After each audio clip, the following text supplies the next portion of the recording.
Alors maintenant que j'ai pu capter votre attention avec cette annonce hautement importante, tout d'abord je tiens à vous remercier tous d'être venus en nombre ce soir pour ce Café des Sciences sous une thématique qui fait un peu peur, comme vous pouvez voir avec le décor autour de vous. Mais je suis sûr que ça saura nous remonter le moral de parler un peu de revégétalisation. Donc on a le plaisir d'accueillir parmi nous ce soir monsieur William Montaigne de la société Solicase. Donc sur votre site web, vous décrivez Solicase comme une agritech spécialisée en microbiologie des sols.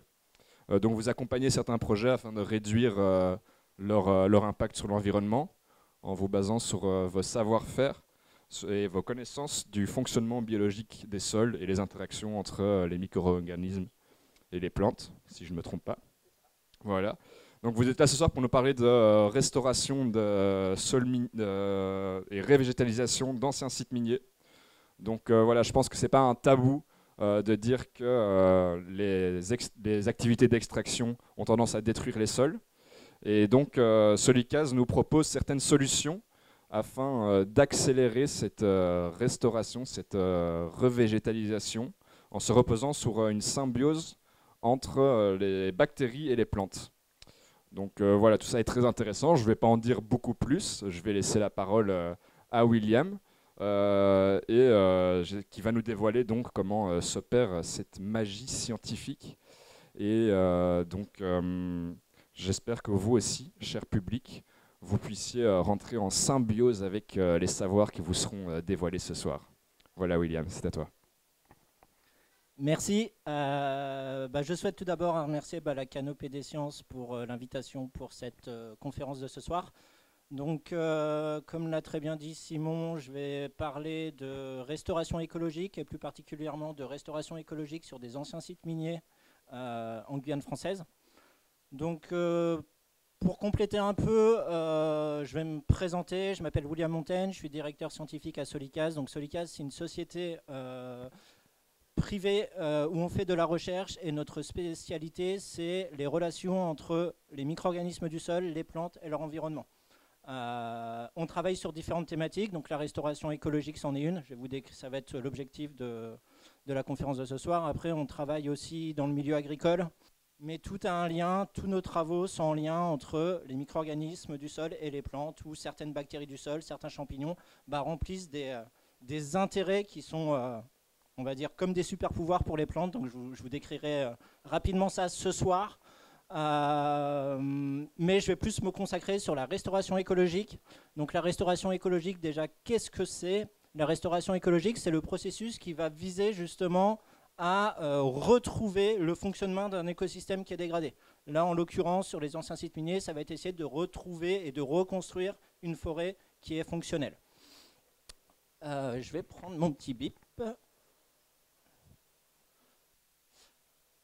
Alors, je vais d'abord faire une petite introduction sur l'orpaillage, bien évidemment. Donc, la présentation de ce soir n'est pas centrée sur est-ce qu'on est pour, est-ce qu'on est contre, comment ça se passe, le processus d'extraction d'or, mais je vais juste vous faire une petite introduction là-dessus. Donc, l'orpaillage en Guyane, c'est quand même un secteur économique qui est très important pour le territoire, avec une moyenne d'extraction d'or d'1 tonne par an pour la production légale, contre en moyenne 10 tonnes d'or pour l'exploitation illégale. Donc on a un ratio de 1 sur 10 entre le légal et l'illégal. C'est juste pour dire que l'orpaillage, ici en Guyane, ça attire des convoitises parce qu'on a des milieux qui sont riches en or et il y a beaucoup de gens justement qui veulent faire fortune légalement ou illégalement. La surface moyenne de l'orpaillage en Guyane, donc je vais vous décrire un peu quels sont leurs impacts. Donc on verra que pour extraire l'or, il va falloir tout d'abord détruire la forêt. Et en moyenne, il y a 500 hectares qui sont défrichés par an et qui sont consacrés à l'orpaillage en Guyane. Donc 500 hectares, 1 hectare, ça correspond à quoi? C'est 100 mètres sur 100 mètres. Donc 500 hectares, ça fait quand même une surface qui est assez importante.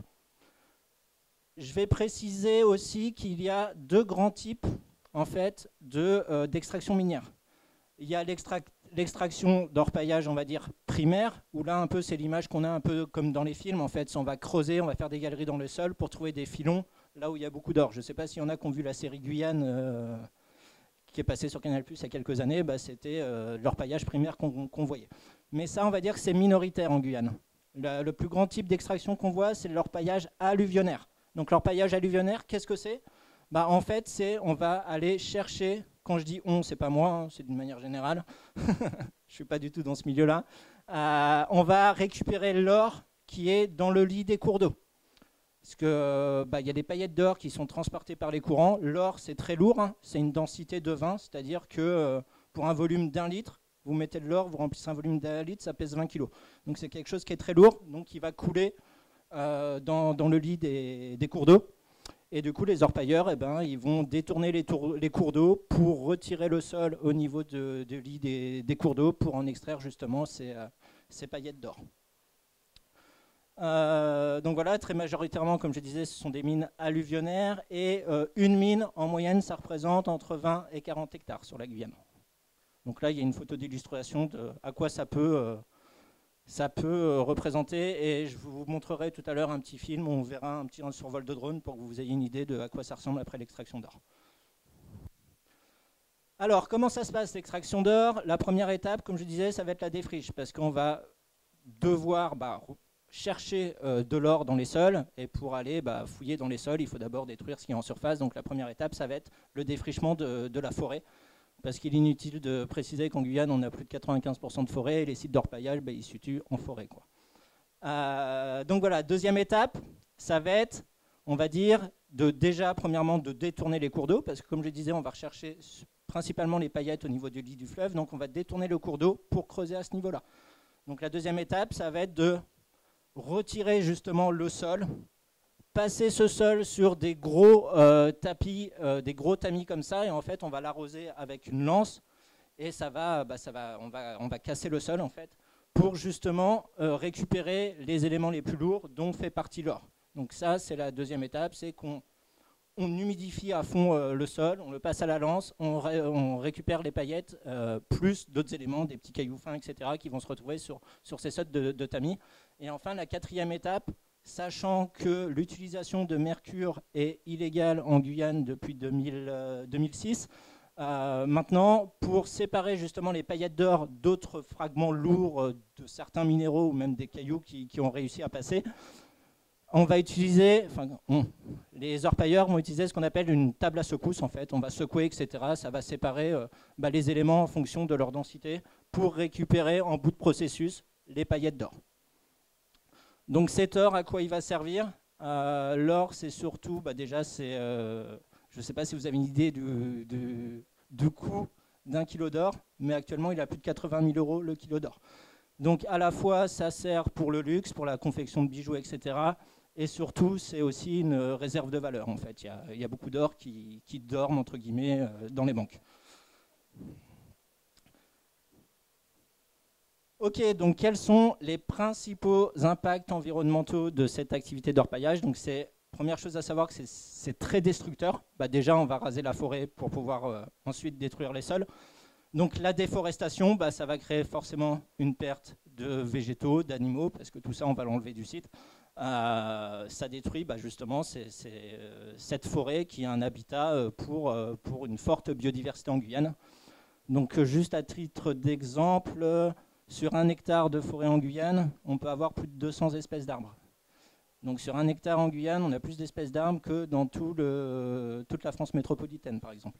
Et à l'échelle de la Guyane, on a plus de 1700 espèces d'arbres. On est quand même sur un milieu qui est très riche, très diversifié, et qui remplit un tas de fonctions écosystémiques qui sont très importantes, comme la régulation du climat, le stockage de carbone, etc., quoi. Donc, premier impact, ça va être perte de biodiversité, destruction de la forêt. Deuxième impact, c'est que on va dégrader aussi les cours d'eau. Dans l'orpaillage alluvionnaire, on va chercher l'or qui est sous les cours d'eau, donc on va forcément les dévier, on va perturber en fait le régime hydrique de la forêt avec une pollution sous-jacente. Ce qu'on appelle les MES, c'est les pollutions en particules fines en fait. C'est que tous les grains d'argile, etc., vont se retrouver, comme le sol va être travaillé, il y aura plein de petits éléments qui vont se retrouver dans l'eau, qui vont nuire à la vie aquatique, parce que ça va nuire à l'oxygénation de l'eau, ça va nuire à justement à l'accès à la lumière pour certains organismes qui sont dans l'eau aussi. Donc voilà, donc il y a des impacts aussi sur à la fois la faune et flore terrestre, mais également sur la faune et flore aquatique. Troisième risque de pollution. Alors j'ai dit tout à l'heure que l'utilisation de mercure est illégale pour tout ce qui est orpaillage des cales en Guyane, mais il faut savoir que dans nos sols, il y a du mercure qui est présent naturellement. Et le fait justement de remuer tous ces sols, de les travailler, ça va favoriser justement la transformation de ce mercure naturellement présent à une autre forme de mercure, on va dire, qu'on appelle le méthylmercure, et c'est celui-là qui est dangereux, vous en avez sûrement entendu parler, où ça se bioaccumule en fait dans la chaîne alimentaire, ça va passer dans les poissons, dans les petits poissons, les gros poissons, l'homme qui mange les poissons après, il se retrouve contaminé, et c'est un problème aussi sanitaire en Guyane française. Donc il faut savoir qu'il y a du mercure aussi à l'état naturel sur les sols, et le fait de les travailler comme ça, et de les laisser en fait en anoxie, donc en condition où le sol est saturé en eau parce qu'on l'a remué avec de l'eau et qu'il n'y a plus accès à l'oxygène, ça va favoriser justement ce qu'on appelle le processus de méthylation, donc cette transformation de mercure en méthylmercure qui est nocif pour l'environnement. Et enfin, quatrième impact environnemental notable, ça va être tout ce qui est dégradation des sols. Effectivement, pour chercher l'or, on va détruire les couches de sol sur plusieurs mètres de profondeur. Et du coup, ça déstructure complètement le sol et le sous-sol. Et ça a un impact forcément derrière pour le retour de la forêt parce que toute végétation a besoin d'un sol, on va dire, sain et potable pour pouvoir bien se développer dessus, quoi. Donc voilà, juste brièvement, pour dire qu'en fait, l'activité d'orpaillage, vous vous en doutez forcément, il y a des gros impacts environnementaux qui sont sous-jacents à l'extraction d'or, quoi. Alors maintenant, qu'est-ce qu'on peut faire justement pour essayer de réparer ces dégâts? Donc on va proposer des actions de restauration écologique. Donc comme je disais, c'est un processus, trouver des processus qui vont permettre à la forêt de rapidement revenir. Parce qu'on le verra par la suite, si on n'intervient pas derrière correctement, la forêt elle va très difficilement pouvoir revenir par elle-même en fait. Il va falloir l'aider un peu. Il faut savoir que les miniers après extraction, je ne sais pas s'il faut que je me colle au micro ou pas, s'il y a un retour. Non, ça va là comme ça? Ok. Les opérateurs miniers ils ont des obligations après extraction de l'or qui vont être de différentes natures. Donc le premier, ça va être ce qu'on appelle le rebouchage des bassins de décontation qu'on appelle aussi des barranques. Et en fait, c'est comme je disais, pour aller chercher l'or, ils vont passer à la lance en fait les sols, donc on va se retrouver dans une sorte de grosse boue qui vont passer un peu sur les tamis. Et du coup, après, il va falloir assécher tout ça, parce que si on reste sur de la boue qui reste humide tout le temps, la forêt ne va pas pouvoir revenir dans ces zones-là, quoi.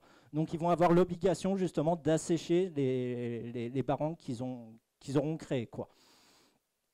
Deuxième obligation, ça va être de retracer le cours d'eau tel qu'il était initialement. Donc un cours d'eau, c'est jamais linéaire, il y a des méandres, etc. Donc ils le détournent pour enlever l'or qui est en dessous, mais à la fin du processus, ils doivent retracer le cours d'eau, essayer de le retracer du moins, parce que c'est assez difficile, pour retrouver potentiellement le système hydrique qui est originellement présent, quoi.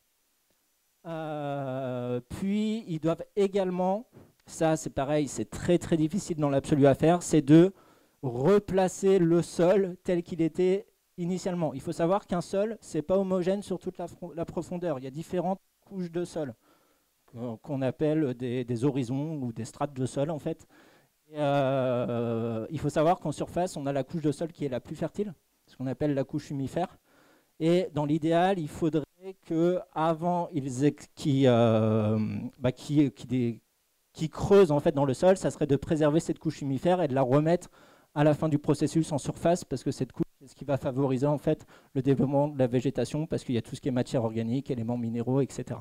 Mais dans la pratique, c'est très dur à faire parce que ça demande de la part des opérateurs miniers de faire du travail, on va dire, qui vont leur prendre beaucoup de temps. Et en plus de ça, tout ce qui est conservation aussi de la couche humifère, il y a du travail à faire là-dessus pour améliorer les choses, quoi. Et voilà, du coup aussi, ce qu'ils doivent faire après avoir défriché la forêt et extrait l'or, c'est ce qu'on appelle remettre des andins. Donc c'est les bois qu'ils ont initialement coupés, de les remettre sur place pour différentes fonctions. À la fois, ça va aider les sols à se stabiliser. Et d'autre part, le bois, c'est de la matière organique. La matière organique, c'est quoi? bah, c'est quelque chose qui va permettre après par la suite aux plantes de se nourrir. La matière organique, elle se décomposera, elle libérera des éléments minéraux et ça permettra à la végétation de, de, de s'alimenter et à la forêt de se remettre en place, quoi. Et enfin, dernière action, et c'est là-dessus que je vais me concentrer pour ce soir, pardon. Ça va être le processus de revégétalisation. C'est qu'ils ont l'obligation de revégétaliser, donc de rapporter de la végétation vivante, de replanter des arbres, en fait, tout simplement sur le site, à hauteur de 30% minimum. Donc actuellement, le code minier a défini cette limite, 30%. Après, est-ce que c'est suffisant ou pas? Moi, je dirais que non, personnellement. Mais voilà, donc ils ont l'obligation de revégétaliser au moins à hauteur de 30%. Mais il faut savoir que c'est un processus qui est assez complexe. Faut avoir des connaissances sur l'expertise des sols, comment sont les sols, quelle espèce je vais pouvoir planter à ces endroits-là, parce que les arbres, ils sont comme nous. Nous, on a des préférences alimentaires. Les arbres, ils ont des préférences vis-à-vis des types de sols. Donc, il faut bien connaître en fait les préférences écologiques de la végétation qu'on va planter pour s'assurer un minimum de réussite dans ce processus, quoi.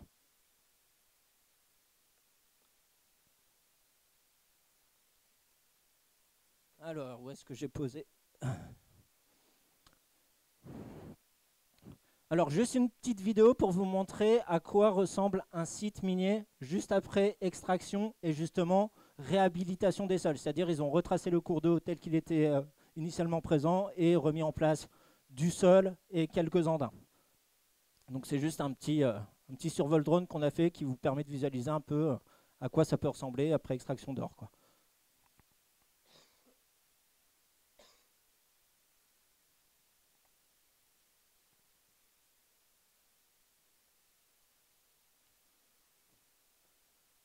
Donc, ce que je peux dire en parallèle que la vidéo défile, c'est que le sol qu'ils vont remettre en place, bien évidemment, ça va être un sol qui est très, très, très dégradé parce que, comme je vous l'ai dit, il a été rincé à la lance pour extraire l'or. Et du coup, quand ils ont rincé tout à la lance, il y a eu un gros processus de lessivage qui a été réalisé. Donc, ce qu'on appelle lessivage, ça fait penser à lessive, ça peut dire nettoyer propre, mais c'est l'effet inverse. C'est qu'on nettoie trop, on enlève tout ce qui est bon, tout ce qui est particules de matière organique, éléments minéraux nécessaires à la pousse des plantes, etc.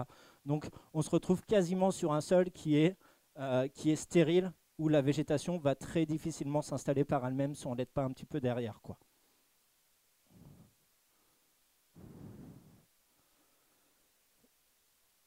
Alors, ce site minier-là, il se trouve sur la piste Paul-Isnard, dans l'ouest guyanais.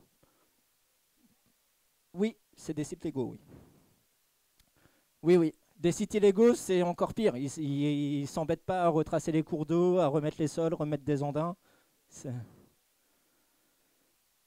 Ça dépend, ça dépend. Donc là, ce site-là, il fait une quinzaine d'hectares en tout, d'après mes souvenirs, ouais.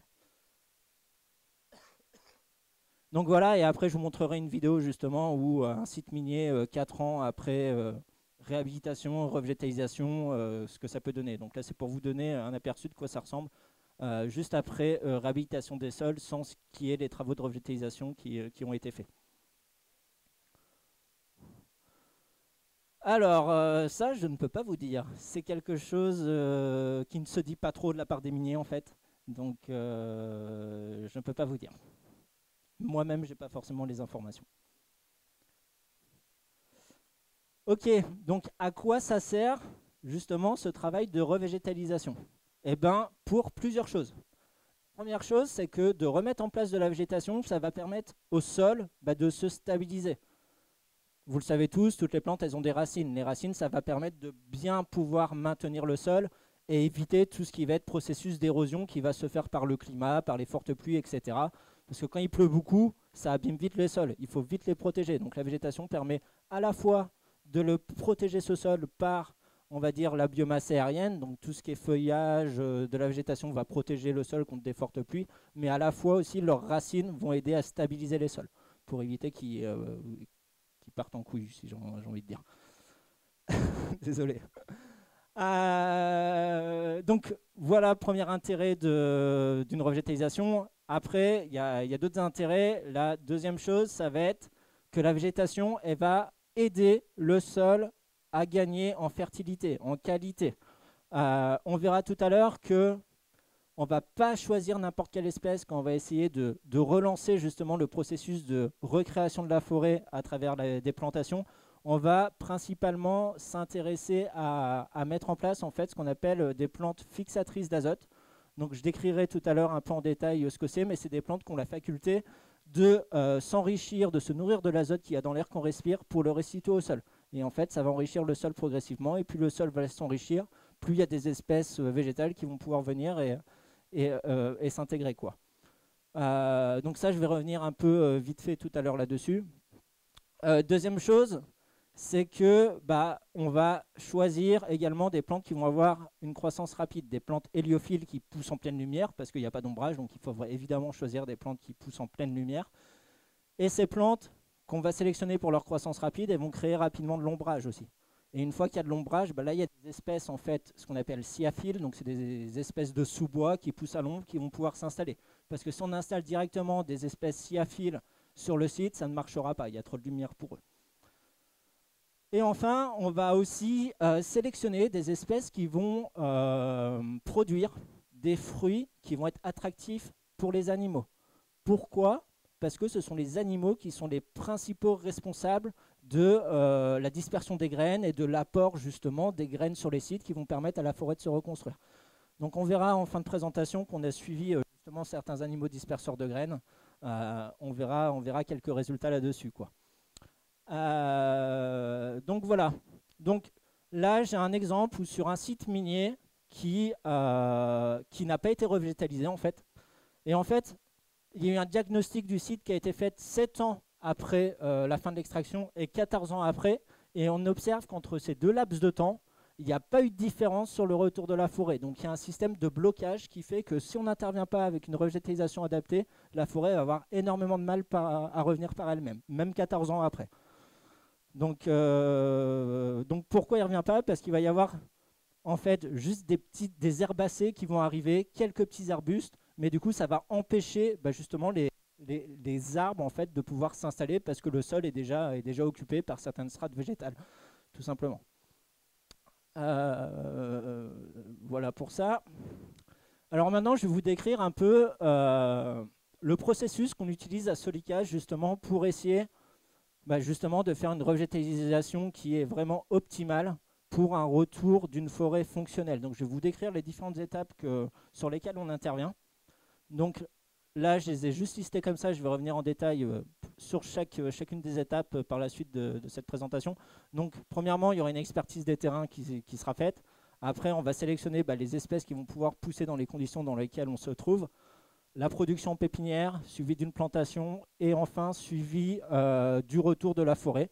Parce que c'est bien beau de planter, mais on ne s'en va pas après. Nous, on est intéressé de voir comment ça fonctionne par la suite. Parce que, et ça, je le rappelle tout le temps et j'aurai l'occasion de le redire durant cet exposé, c'est que les espèces qui vont être plantées lors de la revégétalisation, le but, c'est pas que cette composition qu'on amène constitue la forêt finale. On est juste là pour relancer le processus de récréation de la forêt, en fait, tout simplement.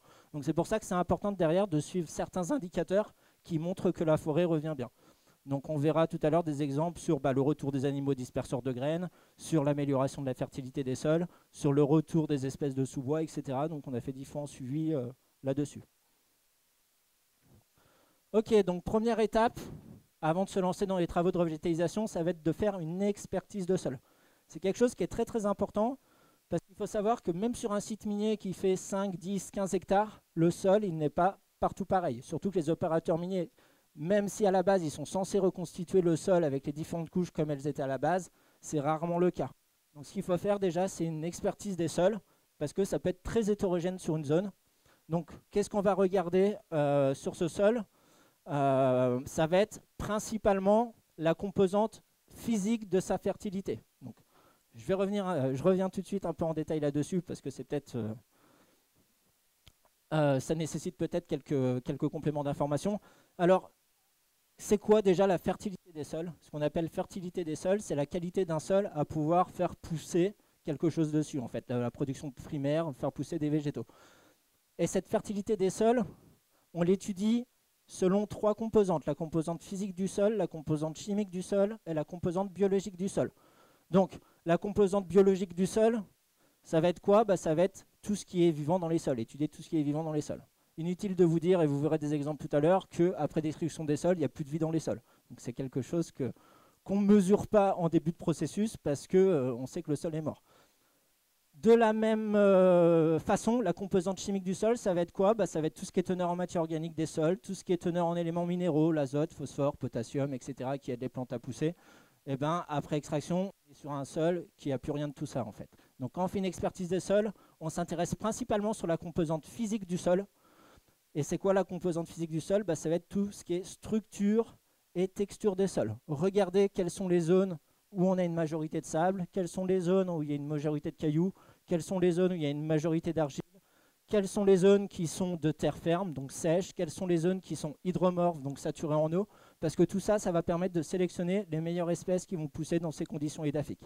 Donc édaphique, c'est ce qui est lié au sol en fait, parce que chaque espèce végétale a sa préférence vis-à-vis de son type de sol.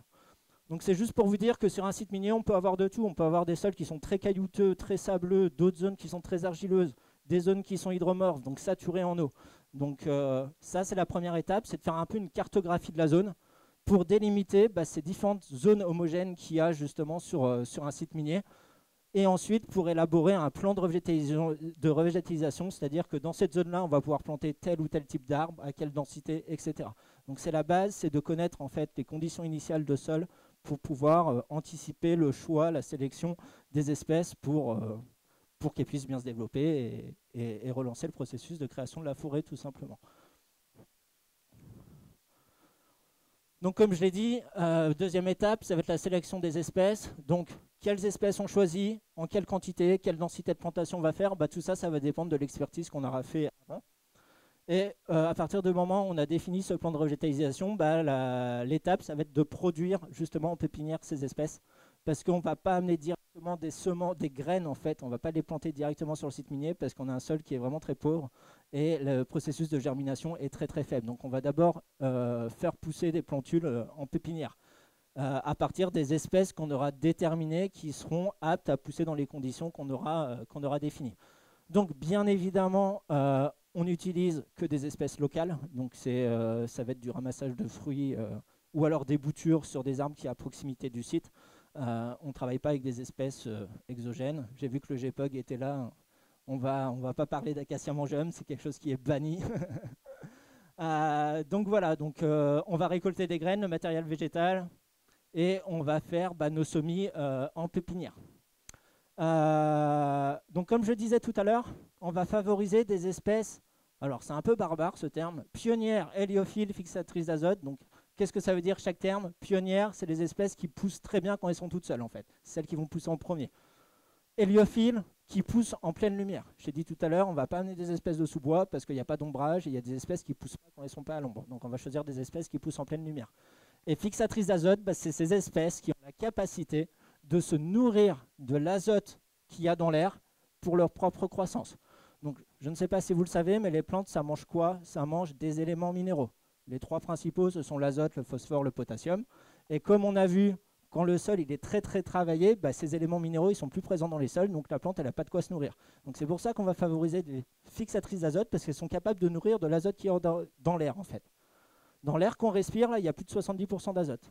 Et certaines plantes, lorsqu'elles sont associées à des bonnes bactéries, je vais revenir là-dessus tout à l'heure, elles sont capables justement d'absorber cet azote de l'air, que les plantes non fixatrices d'azote ne sont pas capables de faire.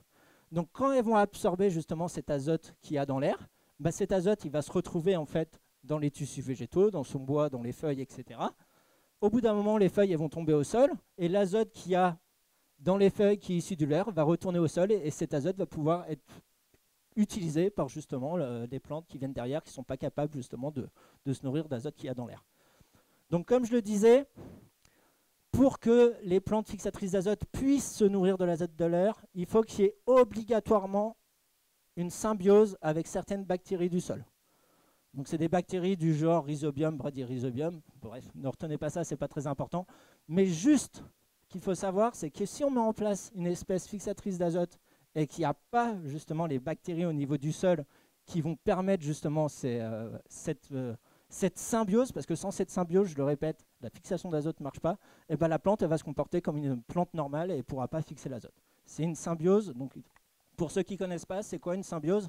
C'est lorsque deux êtres vivants se rencontrent, chacun tire bénéfice de cette communion en fait. La plante, elle est contente d'avoir la bactérie parce que la bactérie va lui permettre de fixer l'azote. Et en échange, la bactérie est contente d'avoir la plante parce que la plante, au niveau de ses racines, va pouvoir dégager des sucres en fait pour nourrir la bactérie. Parce que la symbiose, elle se fait au niveau des racines. Je ne sais pas si vous avez un potager, si vous faites des pois, etc. Donc tout ça, c'est des légumineuses. Et au niveau des racines, on peut avoir des petites boules blanches, en fait, ce qu'on appelle des nodules. Et bien là, c'est justement ce qui caractérise justement la symbiose entre les micro-organismes du sol et les plantes. Donc, si vous voyez les petites boules blanches au pied de légumineuses, et ben justement, c'est ce qui va conférer la faculté à ces plantes à pouvoir fixer l'azote, tout simplement.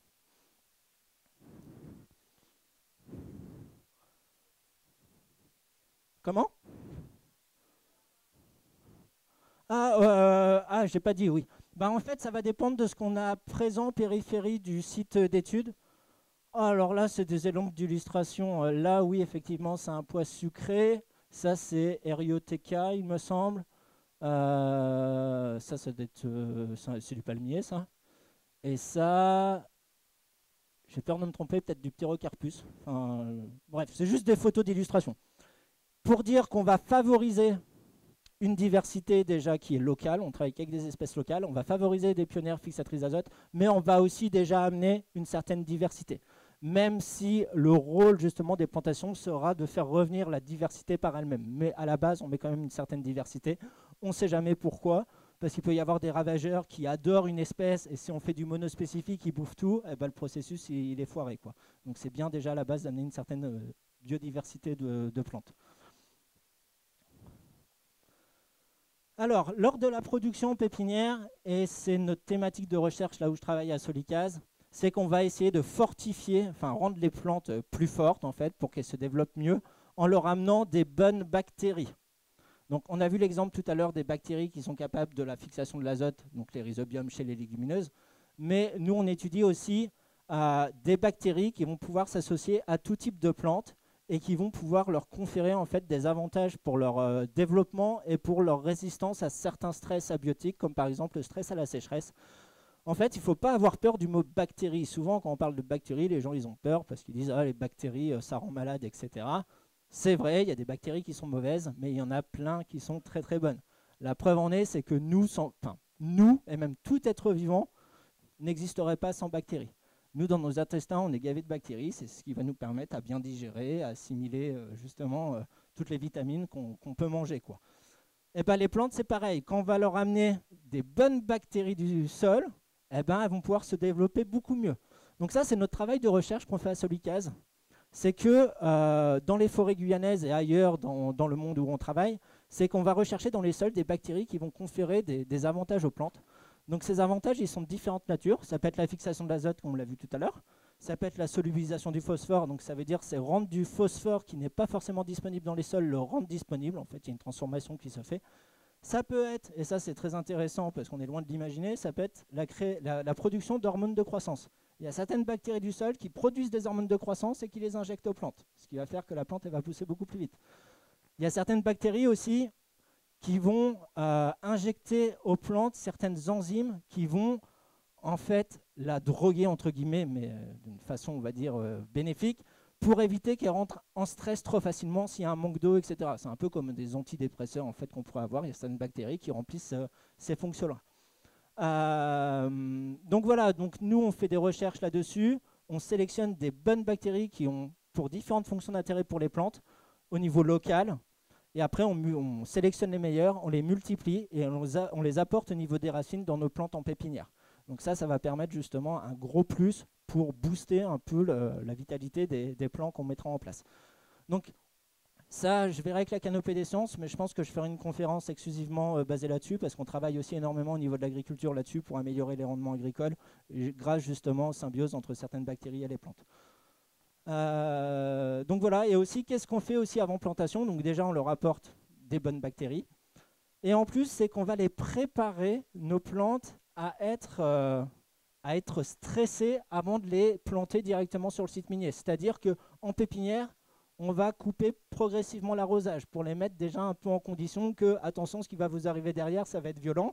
Donc, que ça ne soit pas du one-shot, quoi, un gros stress d'un coup. On va plutôt l'habituer progressivement à des conditions difficiles. Et pareil pour l'ombrage en pépinière, on va le retirer progressivement pour qu'elle s'habitue à la pleine lumière, parce que quand elles seront au milieu du site, bah, ça sera plein soleil et potentiellement aussi des conditions de sécheresse. Donc on les habitue progressivement en fait. Ça maximise en fait la réussite des plantations. Alors, bah, l'étape suivante, c'est la plantation. Là, je n'ai pas grand chose à dire là-dessus. Juste si les sols ils sont trop compactés, on va essayer de décompacter les sols sur un minimum de 60 cm de profondeur pour laisser au moins les premières racines là, l'espace suffisant pour pouvoir se développer, c'est la première chose. Et après, bah, les plantations et les espèces qu'on plante sont dépendantes des conditions de sol qu'on a vues, parce qu'on connaît les préférences écologiques des différentes espèces qu'on sélectionne, et on sait que ici, cette espèce va pousser, ici, cette espèce ne poussera pas, etc. Donc voilà, avec une diversité d'espèces. Donc là, il y a quelques photos. Voilà, on parlait tout à l'heure du ptérocarpus. Le ptérocarpus, par exemple, c'est une plante qui va pousser dans les zones hydromorphes, donc dans les anciens bassins de décantation qui restent un peu humides. Et dès qu'il pleut, il se retrouve souvent saturé en eau. Mais on sait qu'on va planter préférentiellement cette espèce-là parce qu'elle se plaît les pieds dans l'eau, en fait.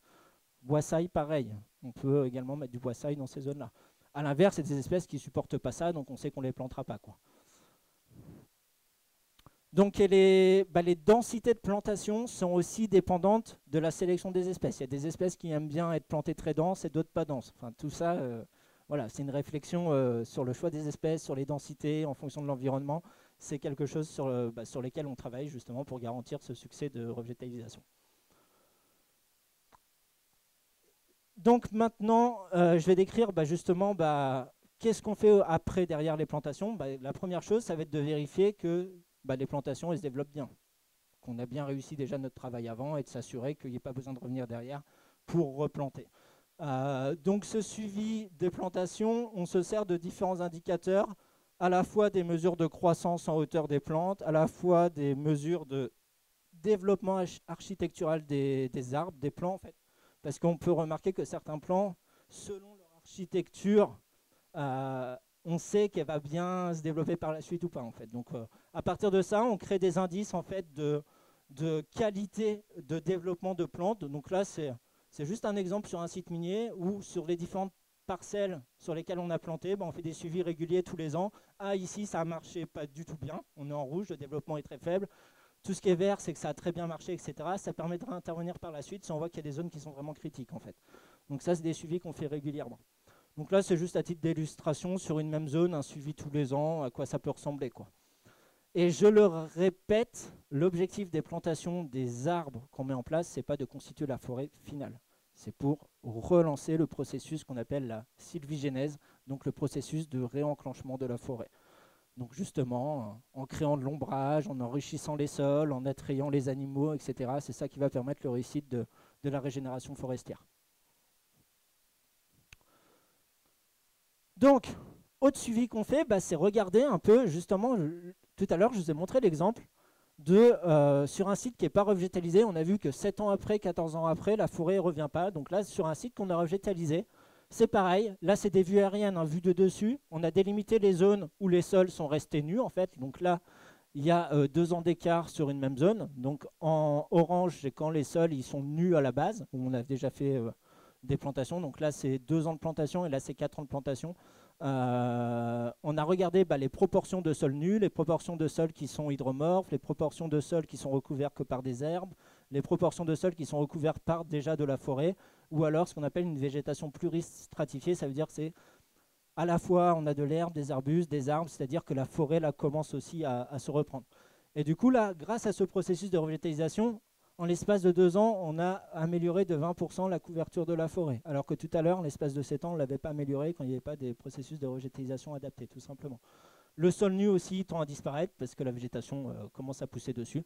Et là, c'est juste une photo d'illustration, en fait. 4 ans après revégétalisation, on peut voir déjà qu'il y a une forêt qui se reconstruit avec un sous-bois, avec des espèces sciaphiles de sous-bois qui commencent à se développer.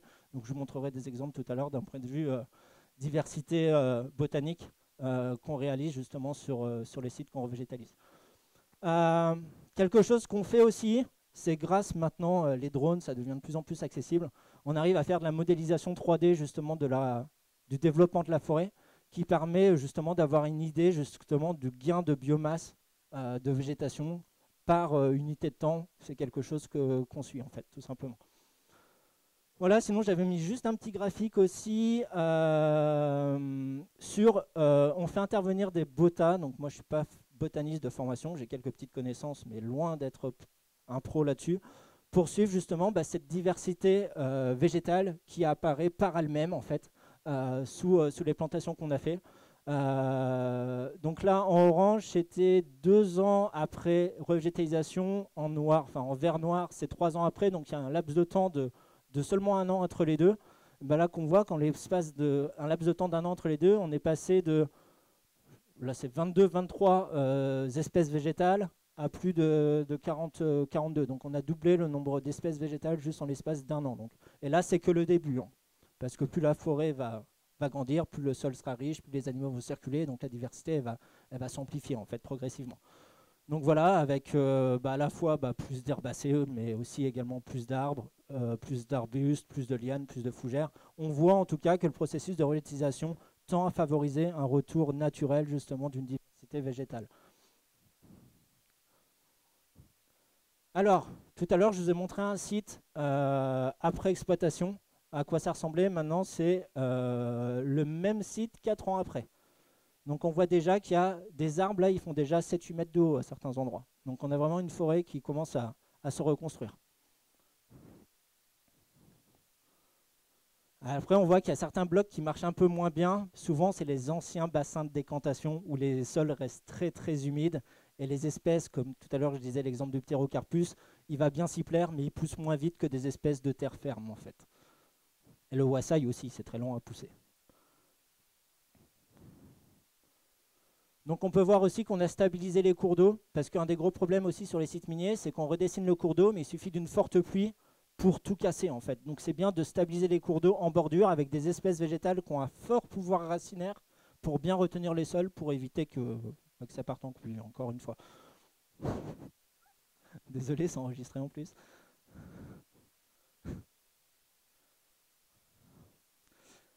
Donc, et une vue aérienne, juste après l'extraction d'or, là c'est avant de reboucher les anciennes barranques et retracer le cours d'eau, donc 2020-2024, 4 ans entre les deux. Et là on voit déjà la forêt qui se reconstitue déjà très bien en fait. Donc c'est un processus qui, sur les temps géologiques c'est assez rapide, mais ça peut être, voilà. Enfin, avoir déjà 20% d'environnement forestier sur un site de 4 ans, c'est déjà un super résultat en fait. Donc maintenant, c'est bien beau de regarder comment ont poussé nos arbres, quelle hauteur ils font, quel volume ils prennent, mais ce qui est le plus important, c'est de regarder en fait, est-ce que le fonctionnement de la forêt commence à revenir. C'est vraiment ça qui nous intéresse le plus. Donc là, on va s'intéresser à différents bioindicateurs. Donc bioindicateurs, c'est quoi? Ça va être des indicateurs vivants qui nous permettent de dire que la forêt va retrouver son fonctionnement. Le premier indicateur que je vais décrire, ça va être l'activité microbienne des sols. Donc on ne le dirait pas comme ça, quand on ne connaît pas. Un sol, c'est un milieu très, très, très vivant. Même si nous, avec nos gros yeux d'humain, on n'arrive pas à voir, mais c'est un milieu qui est très riche et qui a perdu justement toutes ses richesses lors de l'extraction minière. Juste à titre d'exemple, dans une cuillère à café de sol, on peut avoir plus d'1 milliard de bactéries, juste dans une cuillère à café de sol. Et ces bactéries, elles sont très importantes pour différentes fonctions. Là, j'en ai décrit une en détail, c'est que sans bactéries, le sol ne pourrait pas dégrader, digérer la matière organique pour libérer les éléments minéraux pour nourrir les plantes. Sans vie dans les sols, les plantes ne peuvent pas s'alimenter en fait. On pourra amener des morceaux de bois, etc. Ça ne se décomposera pas, ça n'alimentera pas les plantes. Donc cette vie de sol, elle est essentielle rien que pour ça, mais également ça fait tout un tas d'autres services. Je ne rentrerai pas forcément dans les détails. Donc en fait, on a regardé au cours justement de la reconstruction de la forêt qu'on a fait, on a fait des analyses de sol. On a un laboratoire là où je travaille à Solicase, on fait de l'analyse d'activité microbienne, c'est-à-dire qu'en gros, très simplement, c'est qu'on va mesurer des échanges gazeux entre le sol et l'atmosphère. Et pour voir si un sol est bien vivant, par exemple, on va mesurer le CO2. C'est comme nous, on respire, on rejette du CO2. Le sol, c'est pareil. Et on part du postulat où plus il y a de rejet de CO2, plus il y a de petits êtres vivants qui respirent, donc plus il y a une abondance au niveau des sols. Donc on fait des suivis à la fois sur les sites miniers dans le temps, donc de quelques mois après la végétalisation jusqu'à plusieurs années, on fait des suivis assez réguliers. Et en parallèle, on fait des suivis sur la forêt qui est adjacente. Ça sert de référentiel témoin qui est l'optimum à atteindre en fait. Là, on sera à des niveaux équivalents de la forêt au niveau des points rouges que j'ai. Donc, quelques mois après, on a un très très faible niveau de vie des sols, donc inférieur à 20% des valeurs de la forêt. Mais on remarque qu'au fur et à mesure que les plantations vont se développer, vont attirer une diversité à la fois animale, végétale et microbienne, et au fur et à mesure, justement, le sol il va respirer, il va être de plus en plus abondant, et du coup, le sol il va retrouver de plus en plus de sa fertilité en fait.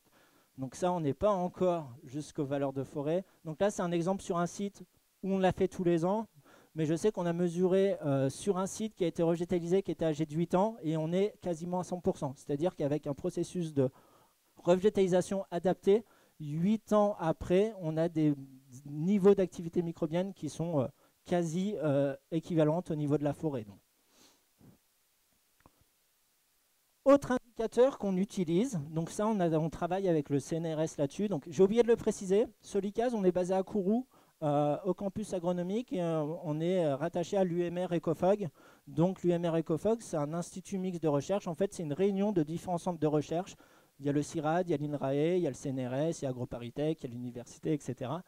Et du coup, on travaille en collaboration justement avec des spécialistes de chaque domaine justement pour étudier justement le suivi du retour de la forêt.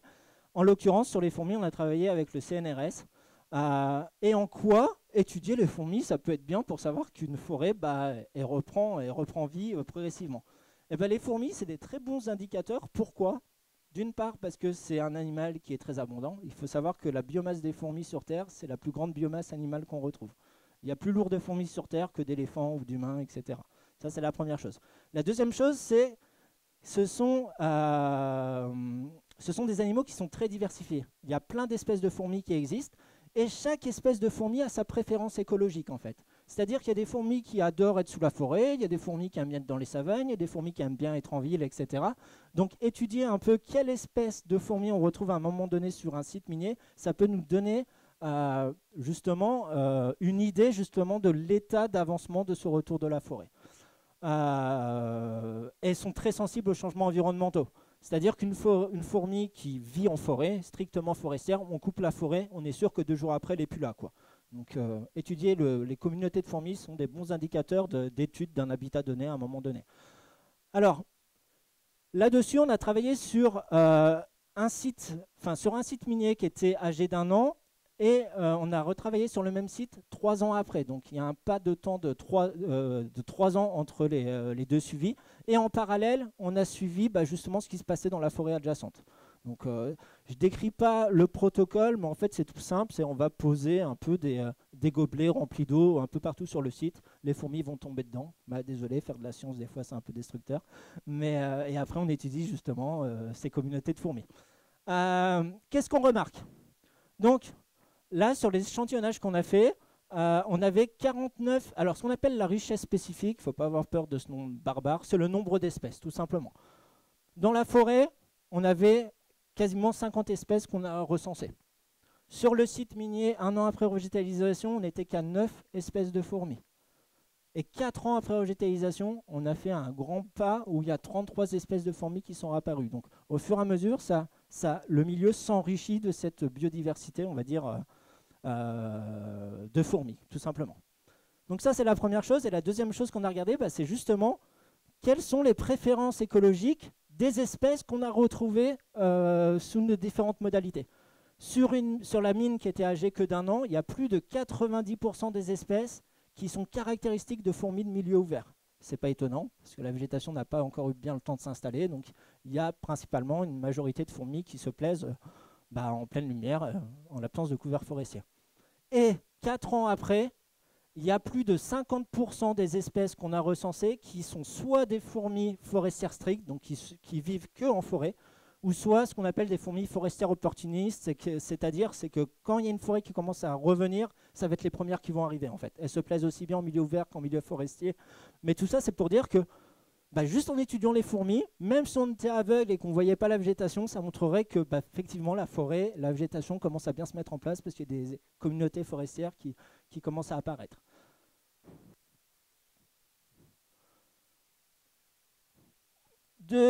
Autres indicateurs qu'on a suivis sur les sites forestiers, là ça va peut-être intéresser les plus jeunes, parce que j'aurai quelques vidéos d'animaux qu'on a recensés sur les sites miniers, c'est qu'on a posé en place des pièges photographiques. Donc ça aussi, c'est quelque chose qui se démocratise de plus en plus, hein. Acheter un petit boîtier maintenant pour prendre des pièges, pour prendre des photos, c'est 80 €. Et ça se déclenche en fait par passage. Dès qu'il y a un animal qui passe devant, tac, ça déclenche. Donc là, en fait, on a travaillé sur un autre site. Je me mets ici, désolé. Donc là, on a un site minier, en fait, dans son intégralité. En fait, pour cette étude-là, on a décidé de revégétaliser que la moitié d'un site. Donc la partie nord a été revégétalisée, la partie sud n'a pas été revégétalisée. Donc on a posé des pièges photos dans ces deux parties. Et on en a également posé dans la forêt adjacente, parce que tout autour, c'est de la forêt. Donc on a posé en tout 21 pièges, on a fait 3 fois des sessions de 3 mois, donc en gros ça fait quand même un certain nombre de données là-dessus, où en tout on a pu prendre plus de 3000 captations d'animaux sur l'ensemble des sites. Là on en avait 860 qui ont été prises sur le site revégétalisé, 1600 en forêt et 700 en zone non végétalisée. Donc déjà première observation, c'est que sur la mine, il y a eu moins de déclenchement que dans la forêt. Donc il n'y a vraiment pas autant d'animaux encore qui sont présents sur la mine qu'en forêt. Ça, c'est la première observation. Deuxième observation, c'est que entre la zone revégétalisée et la zone non revégétalisée, on a quand même plus de prises sur la zone qui avait été revégétalisée. Et surtout, ce qui est intéressant, c'est quand on regarde la composition des animaux qu'on a captés, en fait, c'est qu'on remarque que sur la zone revégétalisée, on a une grande proportion de biches et de tapirs. Donc là, c'est ce qui apparaît en rouge. Et en quoi ça c'est intéressant? Parce que les biches et les tapirs, ce sont les principaux ingénieurs de la forêt qui sont responsables justement d'amener des graines. Les animaux frugivores, ils mangent des graines, ils font caca sur le site, ça va repousser. Et le fait d'amener cette circulation de grands herbivores frugivores, c'est indirectement, ça va favoriser la recrudescence de la forêt derrière, parce que quand ça circule, ça fait caca des plantes. C'est pour ça que c'est intéressant aussi, quand on revégétalise des sites, de sélectionner des espèces qui produisent des fruits attractifs pour les animaux. Parce qu'ils viennent de la forêt, ils viennent sur site, ils mangent, ils font caca, et ils font caca des graines qu'ils ont mangées avant dans la forêt, et ça va permettre un enrichissement progressif en espèces végétales. Alors, quelque chose qui est intéressant aussi, c'est que le site non végétalisé, on voit, enfin vous voyez peut-être pas très bien parce que vous êtes un peu loin, là ce qui est en jaune là, c'est les félins. Et les félins, on les retrouve beaucoup plus en zones qui sont non végétalisées. Et ça c'est compréhensible aussi parce que les félins sont des prédateurs, et c'est beaucoup plus simple pour eux d'être dans une zone où il n'y a pas de végétation parce qu'ils ont une meilleure visibilité pour s'attaquer aux proies, quoi, tout simplement. Donc voilà, je vais vous montrer quelques vidéos après, pour les plus curieux. Donc ça, je ne vais pas forcément rentrer dans les détails, c'est juste qu'on a mesuré des indices de biodiversité. En gros, c'est quoi des indices de biodiversité? C'est pour savoir si un écosystème se porte bien au niveau du nombre d'espèces et du nombre d'individus qu'il y a par espèce. Il y a plusieurs indices de biodiversité qui existent dans la littérature. Donc on en a mesuré plusieurs en fonction qui priorisent ou non l'importance justement des espèces rares ou justement des espèces où il y a beaucoup d'individus. Et en fait, quel que soit... C'est juste pour vous décrire rapidement, je ne rentre pas dans les détails. Quel que soit l'indice de diversité, on en a mesuré 3. On voit que la diversité des animaux en forêt, elle est toujours plus importante que celle des sites miniers. Donc c'est en bleu, là, la forêt. En vert, on a le site minier revégétalisé qui montre des niveaux de diversité qui sont supérieurs à la zone qui n'a pas été revégétalisée, qui est ici en marron. Mais on s'aperçoit très bien qu'on n'a pas atteint, justement, même au niveau revégétalisé, on n'a pas atteint le niveau de biodiversité, les indices de biodiversité identiques à la forêt. Donc ça, je souligne que c'est seulement 4 ans après plantation. Bien évidemment, on va continuer dans le temps ce genre de suivi pour voir l'évolution et à quelle vitesse on atteint en fait l'équilibre naturel, quoi. Donc, une petite pause pour moi, ça va durer 2 minutes. Quelques exemples d'animaux qu'on a pris sur nos sites miniers. Donc, je suppose que vous les connaissez tous. Déjà un agouti. Là, ce qui est très intéressant, c'est qu'on voit qu'il vient de la forêt, il ramène une graine dans la bouche. Ça, c'est intéressant parce qu'il va la laisser tomber sur le site minier et ça va apporter de la diversité végétale.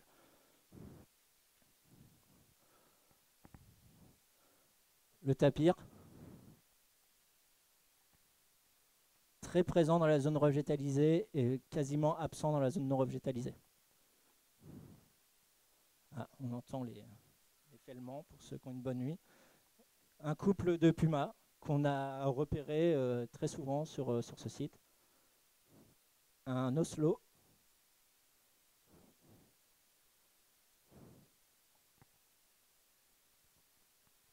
maman tamanoir et son bébé.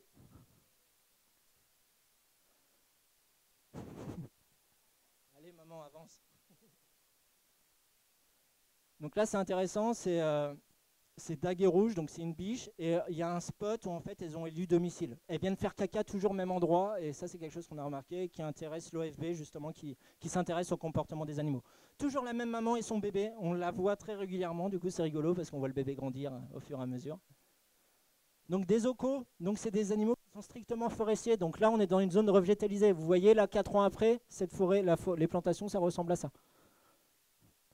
Donc qui dit arbres qui sont en train de pousser dit singes, les singes aussi arrivent, on a des animaux strictement arboricoles aussi qui arrivent sur les sites revégétalisés. Comme le cohendou, c'est un animal qui est très arboricole, porc-épic. Et le roi, qui va faire sa siège juste le piège photo. Voilà, c'est juste une illustration. C'est des études qui sont toujours en cours. On travaille en partenariat avec l'OFB là-dessus, parce qu'ils s'intéressent beaucoup au comportement des animaux, les changements type de changement d'habitat, comment ça les impacte, etc. Donc on travaille en collaboration avec eux là-dessus. Et ils sont très surpris justement Ils pensaient que les tapirs n'allaient pas arriver si vite sur les sites miniers, et 4 ans après, ils sont très surpris de les voir déjà revenir en fait. Donc en parlant du tapir, on a aussi étudié spécifiquement justement la circulation des tapirs sur ce site minier, avec toujours au nord la zone qui a été revégétalisée, au sud la zone non revégétalisée. Donc on a repéré les indications de passage de tapirs, que ce soit par des pièges photos, mais que ce soit aussi par des empreintes, que ce soit par des crottes de tapir, que ce soit par des signes d'herbivorie, donc quand ils grignotent les feuilles, ou alors ce qu'on appelle un cassé-tapir. C'est le nom local qu'on donne en fait. Le tapir, il va prendre un jeune rameau d'un jeune arbre en fait, et il va le casser en deux, il va le plier pour pouvoir accéder aux feuilles en fait. Et ça, quand on a l'habitude de voir, on le repère très bien parce qu'au niveau où c'est cassé, on voit les deux dents de devant qui laissent des traces. Donc des fois, on peut croire que c'est des chasseurs qui viennent et qui ont fait ça pour se repérer, mais on voit facilement les traces de dents qui montrent que c'est bien un tapir qui est passé. Donc là, on a essayé de comprendre en fait qu'est-ce qui favorisait la circulation des tapirs sur ce site minier. Donc on a étudié plusieurs choses, soit la proximité de la forêt, parce qu'il faut savoir que tout autour c'est de la forêt, donc on pourrait peut-être s'attendre à qu'ils soient en bordure, parce que la forêt, il va arriver forcément de la forêt. Ça va être la proximité du cours d'eau aussi qu'on a étudié, parce que les tapirs, ils aiment bien se baigner en fait, ils aiment bien être dans l'eau, et en plus ce qui est rigolo, c'est qu'ils font quasiment exclusivement caca que dans des zones qui sont assez humides.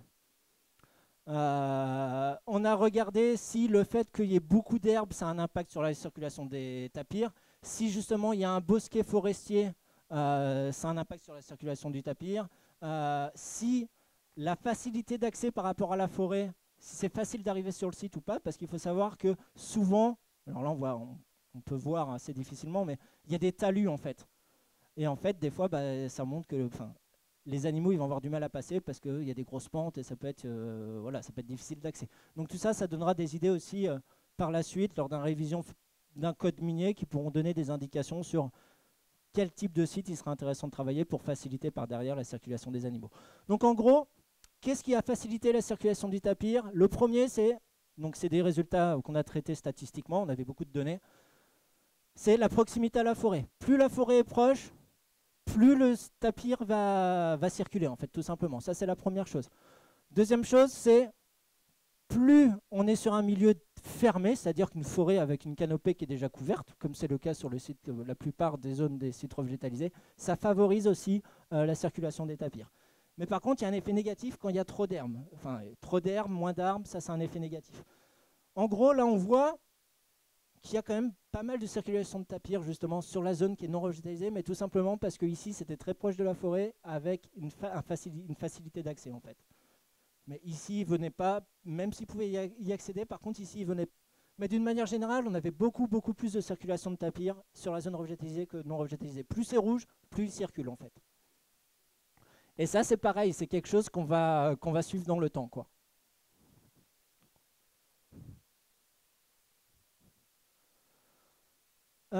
Enfin, dernière indication qu'on a suivie sur certains sites, ça va être tout ce qui est l'impact de la revégétisation au-delà de la biodiversité. Ça va être tout ce qui est régulation du climat. Donc on a étudié un peu le stockage du carbone. Il faut savoir que les forêts stockent du carbone, les plantations ça stocke du carbone. Et du coup, on a étudié le niveau de stockage de carbone qu'il y a dans les sols sur une forêt. Après, on a regardé sous le même endroit après activité minière. Donc on a diminué de 50% le stock de carbone des sols. Et 10 ans après revégétalisation, on a gagné 30% en fait. On voit que le stock de carbone et le stockage du carbone commencent à reprendre en fait, tout simplement. Et des simulations spécifiques justement sur le stockage de carbone nous montrent qu'en 50 ans, on pourra retrouver des valeurs telles que la forêt initiale. Donc ça prend un peu de temps, mais c'est un processus qui n'est pas, on va dire, bloqué, quoi, entre guillemets. C'est quelque chose qui va arriver progressivement, quoi. Donc c'était juste une petite parenthèse là-dessus. Donc là c'est pareil, c'est un site minier. En 2012, en 2017, là, 5 ans après, on voit qu'on commence à plus voir la distinction entre la forêt et le site qu'on a revégétalisé.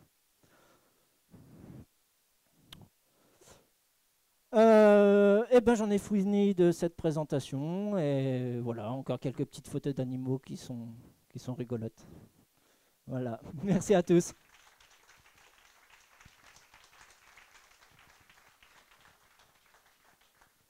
Merci William, merci pour cette présentation très intéressante, ces belles images aussi. En tout cas, c'est encourageant de savoir que y en a qui œuvrent pour pas détruire la forêt, mais augmenter la surface végétale, voilà, cicatriser tout ça.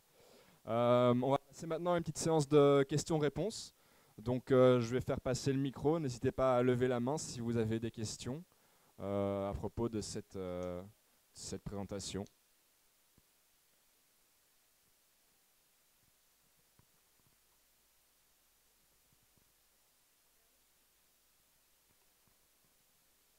Bonsoir. Merci beaucoup pour cette présentation très intéressante et merci pour votre travail au quotidien. Je me demandais, est-ce que vous avez une idée du pourcentage de sites miniers légaux qui sont réellement restaurés écologiquement?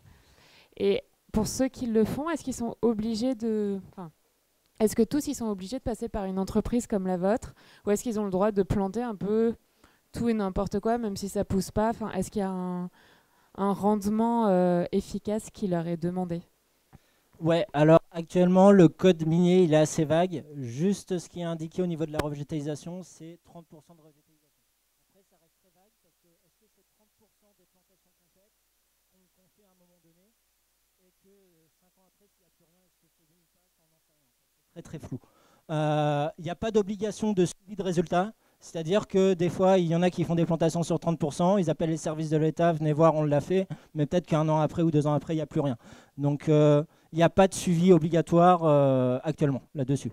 Et au niveau du succès oui, il y a certains opérateurs miniers qui font eux-mêmes leur végétalisation. Il y a certains opérateurs miniers, j'en connais, qui ont une fibre écologique quand même, malgré leurs travaux. Ça peut paraître bizarre à dire, mais j'en connais. Et il y en a qui ça leur tient à cœur de bien faire les choses. Donc, ils emploient des écologues et des agronomes, justement, pour mettre en production pépinière et faire un peu le travail que nous, on fait. Donc, soit nous, on intervient, qu'il y en a qui ne veulent pas s'embêter, entre guillemets, à faire ça. Donc, ils font appel à nous et on fait le travail de A à Z, de l'expertise des sols jusqu'aux travaux de plantation et de suivi. Ou alors, soit nous aussi, on peut les orienter. C'est-à-dire qu'on ne fait pas la production. Ils font leur production eux-mêmes, mais on leur dit comment faire. On leur amène des inoculums avec des bonnes bactéries, etc. Tout est envisageable. Et il n'y a aucune obligation de la part de l'État, que ce soit des spécialistes qui le font, que ce soit les miniers eux-mêmes. Et il n'y a pas d'obligation de résultat. En fait, ça reste encore flou. Et c'est pour ça que le code minier a besoin d'être revu au moins sur cette partie-là, quoi. Si, je vous passe le micro. Oui, moi, la question était depuis combien de temps, quels sont les plus vieux sites de revégétalisation que vous avez fait, vous? C'est juste pour avoir Alors, nous, ça fait 2012 qu'on existe. Les plus anciens sur lesquels on a intervenu, ils ont une dizaine d'années.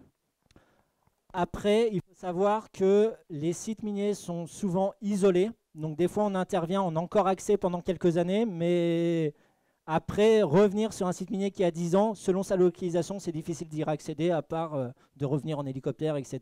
Parce que les pistes, c'est pareil, ça se rebouche. Et voilà. Donc, mais nous, les sites les plus anciens sur lesquels on est intervenu, ils sont maintenant âgés de 10 ans. Après, je vous ai montré des résultats où certains sites étaient âgés de 14 ans. C'est pas nous qui. D'ailleurs, le résultat, c'était pour une absence de végétalisation. On a vu que c'était bloqué, quoi, en fait. Mais nous, ça fait une dizaine d'années, ouais, qu'on travaille là-dessus.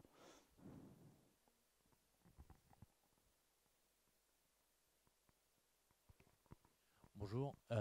Alors j'aurais une question. Tout à l'heure, vous avez parlé de justement rebooster un peu tout ce qui était dans les bassins. Je voulais savoir, est-ce qu'il y avait un programme de recherche sur tout ce qui était phytorémédiation pour pouvoir dépolluer les sols de tout type de mercure? Oui, très bonne question, merci. Actuellement, non. Après, nous, c'est quelque chose sur lequel on s'intéresse parce que, comme je disais, nous, on s'intéresse aux super pouvoirs que peuvent avoir des bactéries dans le sol. Nous, je sais qu'on a travaillé au Pérou sur une problématique, c'est pas dans le contexte d'une activité minière, mais ça rejoint un peu les problèmes de pollution aux métaux lourds. C'est qu'au Pérou, ils ont des problèmes de pollution au cadmium, qui est un métal lourd qui rentre dans les fèves de cacao. Et à cause de ça, ils ne peuvent pas exporter, notamment sur le marché européen, parce que c'est trop concentré en ce métal lourd.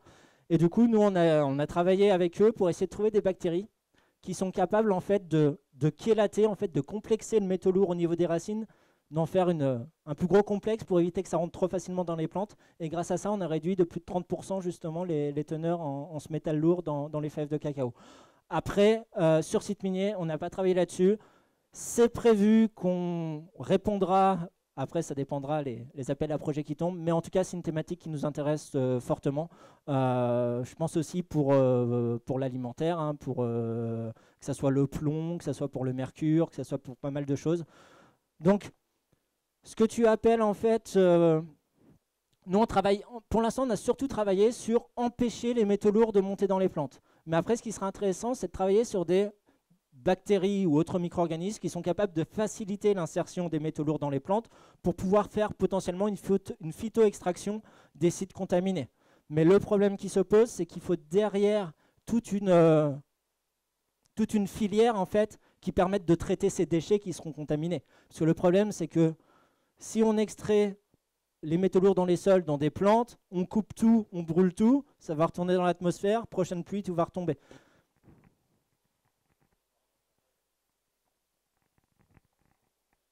D'autres questions?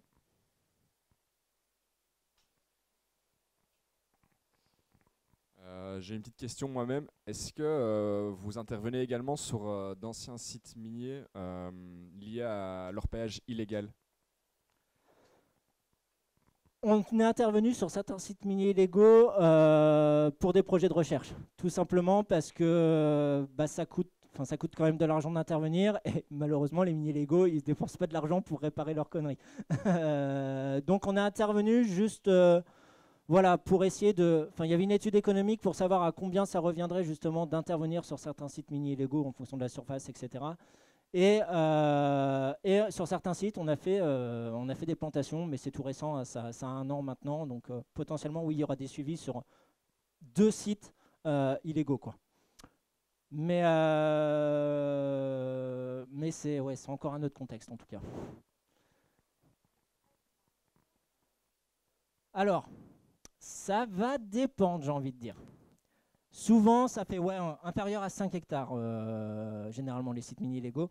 Mais après, c'est vrai que l'orpaillage légal, une fois qu'ils ont extrait l'or sur leur AUX, là, leur autorisation d'exploitation sur une quinzaine, vingtaine d'hectares, une fois qu'ils ont fini les travaux, ils s'en vont. Mais le problème, c'est que les pistes restent ouvertes, etc. Et les illégaux reviennent sur les mêmes sites parce qu'il reste toujours un petit peu d'or. Et comme le sol a déjà été plus ou moins travaillé, c'est plus facile pour eux de revenir. Donc des fois, ils réinterviennent sur les mêmes surfaces que les sites miniers légaux derrière, quoi.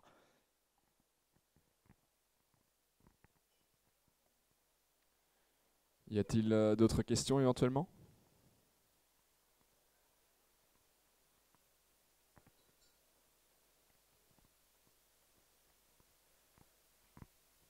Oui, bonsoir. Merci pour cette présentation très enrichissante. Alors, vous indiquez que vous avez 10 ans de recul donc sur la revégétalisation des sites miniers. Est-ce que à ce jour, vous êtes capable est-ce que vous avez suffisamment finalement de recul pour estimer le temps maximum de replantation pour ne plus intervenir finalement, pour laisser finalement la végétation, enfin la forêt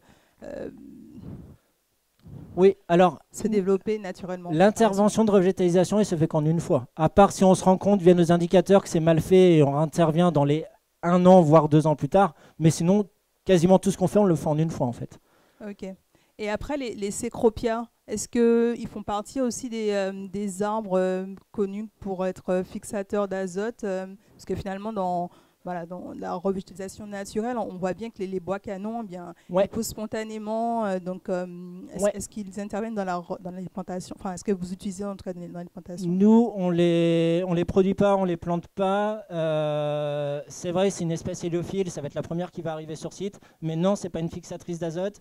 C'est pas particulièrement une plante qui va facilement enrichir le sol en fait. Donc pour tout un tas de raisons, on a décidé de ne pas le faire. Et puis en plus de ça, nous on revégétalise. Mais le fait d'améliorer un peu les conditions édaphiques du sol vont faire venir aussi rapidement les cécropias facilement parce que c'est des espèces qui se dispersent facilement en fait. On préfère se consacrer principalement sur des espèces fixatrices d'azote en fait et qui vont enrichir le sol très facilement.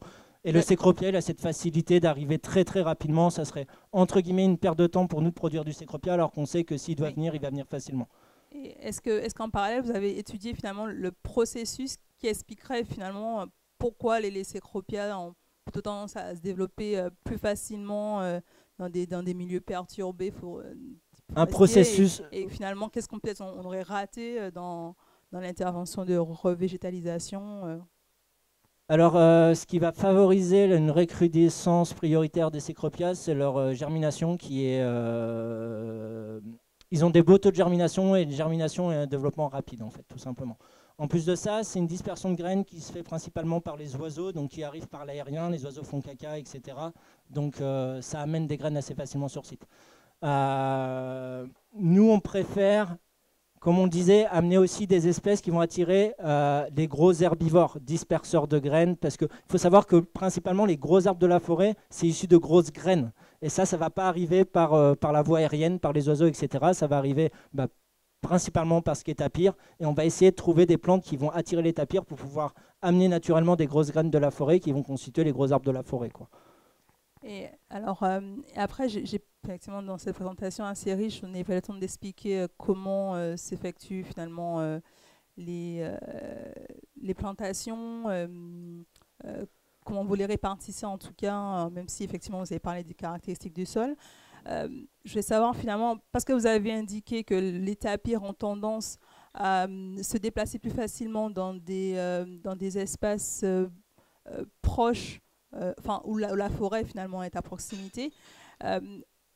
Est-ce que derrière, bien, vous avez tendance à moins se planter finalement dans ces secteurs-là? Oui, pardon, ouais, c'est vrai que j'ai complètement oublié de parler de ça. Alors, comme je disais, l'obligation légale, c'est 30% de revégétalisation. Donc, quand on se consacre à 30% de revégétalisation, où on intervient principalement. Donc, principalement, on va intervenir ce qu'on appelle au milieu du flat. Ce qu'on appelle un flat, c'est le secteur qui a été travaillé, en fait. Pourquoi? Parce qu'il y a l'effet bordure qui fait que ça va... À la fois les végétaux, à la fois les animaux vont arriver plus facilement qu'au milieu du site. Et en plus de ça, on va éviter de faire un grand patch. On va plutôt travailler avec des petits îlots forestiers, enfin des petits îlots de plantation, en fait. C'est la meilleure méthode en fait pour une meilleure régénération forestière d'un point de vue global, quoi. En favorisant les centres du flat et en favorisant une multitude de petits îlots. D'accord, merci.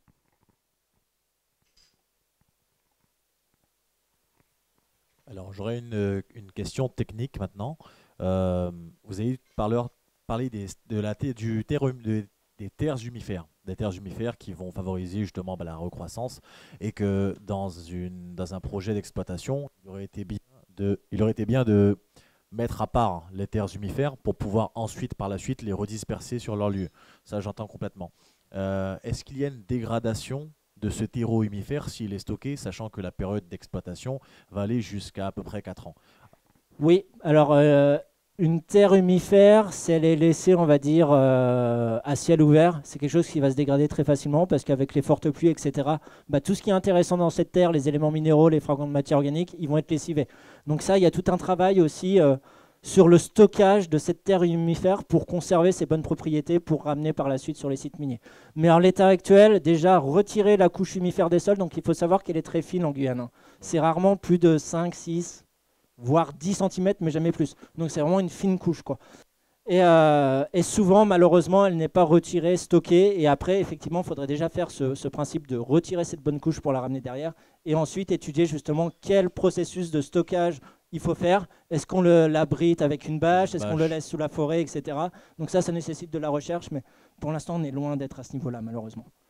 Et deuxièmement, du coup, sur le processus de revégétalisation, est-ce qu'on peut, puisque considérons que le terreau humifère, il est tout autour du site, il est tout autour de l'AEX, même si en réalité, le flat, quand il est exploité, sur les bordures, on reste dans le périmètre de l'AEX. Est-ce qu'en se servant du terreau humifère qui est encore justement sous ce sous-bois-là, pour le réinsérer sur le terreau, on n'a pas des résultats qui peuvent être accélérés? Aucune idée. Après, d'un point de vue logistique, retirer de la terre humifère en forêt, c'est circuler avec des machines dans la forêt sans abîmer la forêt pour retirer juste une petite couche de terre humifère.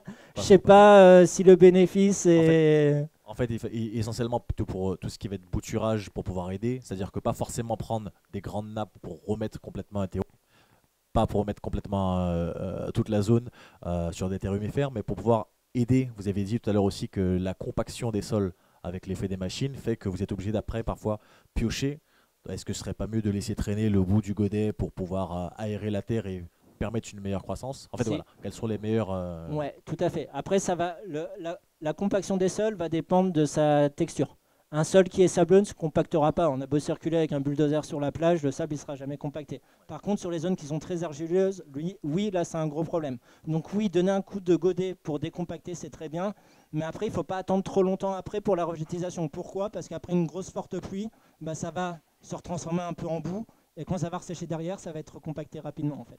L'idéal, c'est de couvrir le sol, ça peut être par du, je ne sais pas s'il y a des agriculteurs parmi vous, du BRF, etc. Enfin, ramener des fragments de matière organique au niveau du sol, à la fois pour le protéger, à la fois pour le nourrir, et ça aiderait facilement. Mais voilà, après, il faut savoir que certains miniers aussi, ils ont certaines contraintes.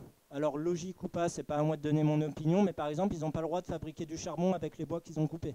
Parce qu'il faut savoir que le charbon a des très très bonnes propriétés pour le sol, pour améliorer la structuration du sol, etc. Mais ça, ils n'ont pas le droit de le faire.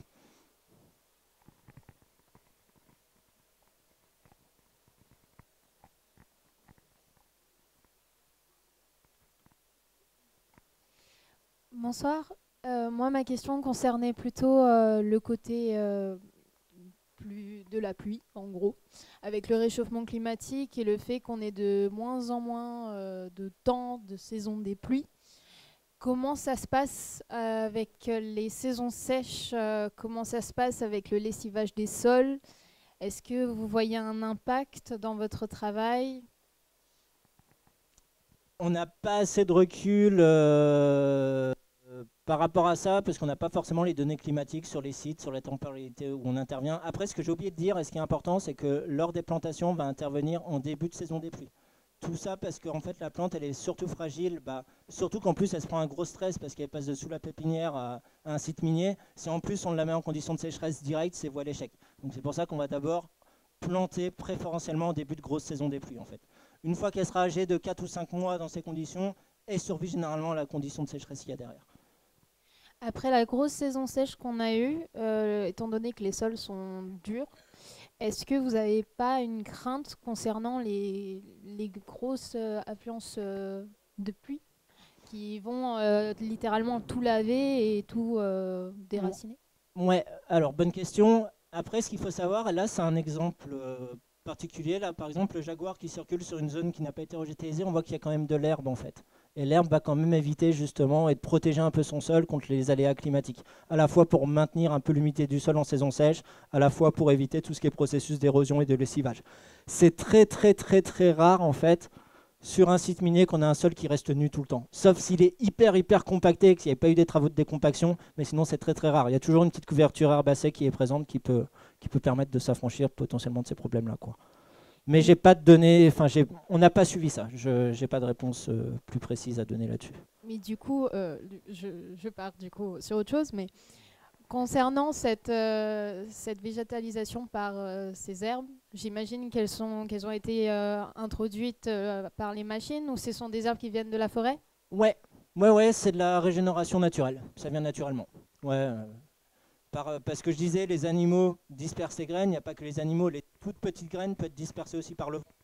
Et généralement, les graminées, les petites herbes, c'est facilement dispersible par le vent et ça arrive comme ça, quoi. Mais on va dire pour les arbres, c'est principalement les animaux qui sont vecteurs justement de la circulation des graines. Donc c'est pour ça que c'est important d'essayer de les attirer sur les sites pour les faire venir. Alors, moi, c'est juste pour apporter une petite précision plus du côté minier. Pour répondre à sa question, il y a 2 paramètres qu'il ne faut pas oublier. C'est que là où on travaille, il y a de l'eau. Donc fondamentalement, s'il y a de l'eau, il y aura forcément une humidité ambiante déjà au niveau des sols. C'est-à-dire qu'on n'est pas dans une zone de savane où il n'y a pas du tout d'eau. Il y aura déjà une crique qui est censée être déviée, qui sera remise dans son lit initial. Donc le sol sera déjà plus humide que s'il était dans une zone de savane. Et ensuite, effectivement, par rapport au replantage, les replantages ont forcément lieu au début des saisons des pluies. Donc même s'il y a un temps sec, tout ce temps sec-là ne va pas impacter puisqu'on ne fera pas de revégétalisation sur le temps sec. On va forcément attendre le début de la saison des pluies. Ensuite, on a effectivement une saison super sèche qui va assécher mais approximativement tout ce qu'il y a aux alentours. Pas forcément ce qui est planté, mais on a eu aussi 2 saisons, 2 années avec un phénomène climatique de la Niña où on s'est mangé des pluviométries absolument incroyables qui cette fois-ci étaient complètement différentes. C'est-à-dire qu'elles empêchaient de refaire une revégétalisation facile puisqu'elle noyait 3/4 des plantes. Donc c'est la pluie et le temps sec ne sont pas forcément des indicateurs de il fait sec, ça ne va pas repousser, il pleut, ça va repousser. Ça demande toujours une analyse par des spécialistes pour pouvoir remettre les choses en état. Effectivement, ouais, l'année 2022-2023 est très humide. Même sur le littoral, il n'y a pas eu de pluie, enfin il n'y a pas eu de saison sèche. Et encore moins dans la forêt. Souvent, les sites miniers sont en forêt, c'est des conditions un peu différentes en fait avec ce qu'on a sur le littoral. Il y a toujours un plus de pluie en fait dans l'environnement forestier que sur le littoral guyanais en fait. Mais effectivement, trop d'eau c'est pas bon, trop de sec c'est pas bon. Donc, et ça c'est difficilement anticipable, quoi. Y aurait-il encore éventuellement une dernière question? Ben, si ce n'est pas le cas, on va s'arrêter là. En tout cas, je tenais encore à remercier William Montaigne d'avoir été parmi nous ce soir pour nous présenter ce sujet très intéressant. On espère pouvoir t'accueillir dans le futur proche pour continuer à nous instruire sur le sujet en tout cas. Pour parler plus spécifiquement des symbioses bactéries-plantes, parce que là j'en ai juste parlé rapidement, mais oui, et avec des résultats au niveau de l'agriculture guyanaise sur lesquels on essaye d'améliorer ça, quoi. Voilà, donc on était sur de l'orpaillage ou de l'extraction minière. On pourrait passer sur l'agriculture guyanaise, donc 2 sujets très en lien avec le territoire, ça nous intéresse toujours. Donc j'espère que vous serez là pour un éventuel prochain rendez-vous. En tout cas, le prochain Café des Sciences se déroulera le jeudi 5 décembre à l'Accordeur cette fois, où on parlera d'hydrologie spatiale. Donc n'hésitez pas à nous suivre sur les réseaux pour en savoir plus sur nos prochains rendez-vous. Et puis je tenais à vous remercier d'avoir été là encore ce soir. Et encore un dernier merci à William pour cette présentation intéressante. Et je me joins à Simon pour vous remercier. Merci pour votre curiosité, vos questions, etc. Merci à vous.